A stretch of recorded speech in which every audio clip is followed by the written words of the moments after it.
Greetings and welcome to the Introduction to Astronomy. In this week's Misconception in Astronomy, we are going to talk about the rings of Saturn and find out if they are really solid objects. So let's get started here. And are the rings of Saturn solid? And the very quick answer is no, they are not. First of all, we can very easily see gaps and various structures in the rings, as you can see in the image here. So there's a large gap there known as the Cassini division, which is the big gap between the two rings there. And we can also see various structures of light and darker colors. Now, overall, that doesn't mean specifically that they are not solid, but let's look a little more about what the rings actually are. They are really billions of individual particles that are orbiting the planet. So in a way, you can think of them as tiny moons. And if you were close, you might see something like this in an artist's conception, but you'd have to be really close to the ring system to be able to see that. But they really are just individual moons. About how big? Well, typically, if they could be very tiny, but they could also be maybe the size of a human being.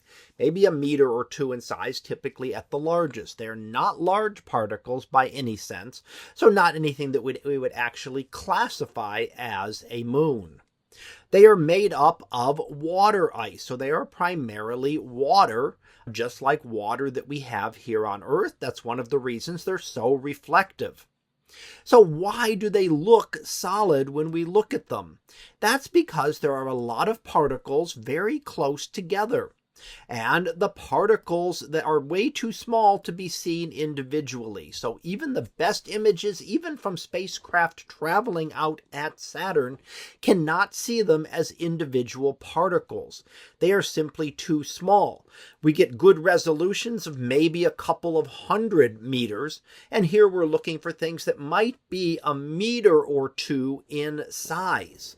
So way too small to be observed by even spacecraft, let alone from Earth.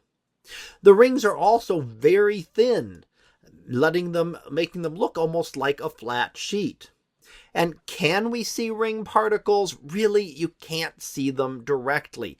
There are various other ways to try to get to look at them, and we can look at very close-up images that see things with resolutions of maybe a few 100 meters, and we can see some interesting structures.